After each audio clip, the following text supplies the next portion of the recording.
ગોટીભાઈ, મારી વાત સાંભળો તમે. મારે યાર પ્રોબ્લેમ એટલી બધી ચાલે છે ને અત્યારે. અચ્છા. ગેસ ભરાવાના પૈસા નહીં અને યાર બેલેન્સ કરાવવાના પૈસા નહીં અને હપ્તા વાળા લોહી પી ગયા યાર. આવડે ટેન્શન માં રોવા. મારે ટેન્શન જેટલું ખબર હતા ને, જો એક તો નોકરો મળતો નહીં, ઘરની પરિસ્થિતિ વીક હાલ છે.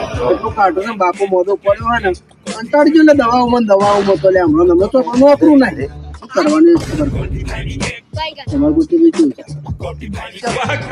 હપ્તાની પ્રોબ્લેમ તારા ફેમિલીની પ્રોબ્લેમ માર તો ફેમિલી વાળા શું કે ખબર કે ફેમિલીની પ્રોબ્લેમ જ છે. તું જતો રહે તો બધી પ્રોબ્લેમ થતી રહે. બોલ જતો રે